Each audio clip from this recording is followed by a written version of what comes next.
नौजवान था और यतीम भी था। शौक बन गया दीन पढ़ने का। मोहल्लेदार इलाके वाले कहने लगे कहाँ से कमाएगा, ना बाप है, ना माँ है, ना घर है, कहाँ से। हजरत रूमी कहते हैं नौजवान ने जंगल में झोंपड़ी लगा ली। वहां वो सुबह मदरसे जाता, शाम को जंगल में रहता, वहां अल्लाह अल्लाह करता, सबक याद करता।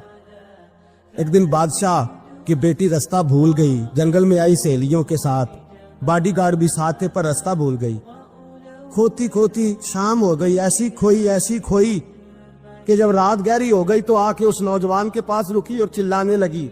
शेर के दौड़ने की आवाज आती है, भेड़िए के बोलने की आवाज आती है। नौजवान अकेला, सहेलियां बिछड़ गई, गार्ड बिछड़ गए। कहने लगी मैं परेशान हूँ, मुझे जगह मिल जाएगी। नौजवान कहता मैंने शहजादी देखी और मुझे भी पता था कि घर एक ही है और आग को अंदर से दरवाजा भी बंद करना पड़ता है, जंगल जानवर भी आ जाते। कहते मेरी छोटी सी कुटिया में, झोंपड़ी में वो आई, रो के कहने लगी सहारा कोई नहीं, अगर मैं पीछे निकलूंगी तो भेड़िए खा जाएगा। कहते मैंने उसे जगह दे दी। अकेली औरत, चिराग जल रहा है, सबक याद कर रहा हूं। मेरे नबी पाक ने फरमाया जहां मर्द औरत अकेले हो तीसरा शैतान होता है। और शहजादी, वो बच्चा कहता है सबक याद करता रहा सारी रात। वो बच्ची को कहा सो जा, पर वो कहती है नींद मुझे भी कहाँ आई।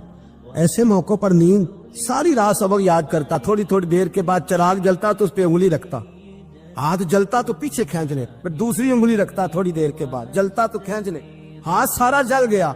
सुबह किरणें चमकी तो कहने लगा चल निकल जा, दौड़ जा, बस बड़ा सब्र का इम्तिहान हो गया, चली जा।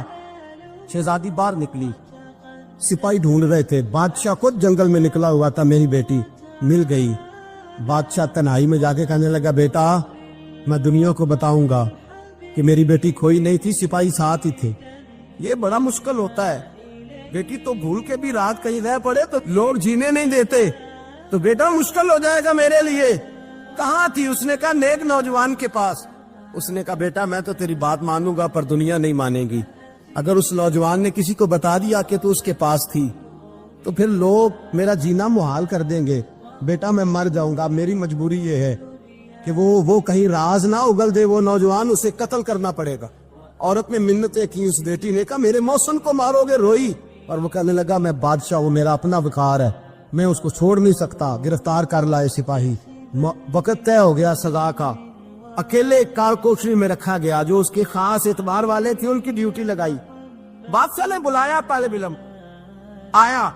औरत कहने लगी, बेटी कहने लगी एक दफा तो बुलाओ ना, एक सवाल बस पर्दे में रह के पूछना है और फिर जो आपका जी चाहे, मेरे मौसम को मारना तो है तो मर्जी।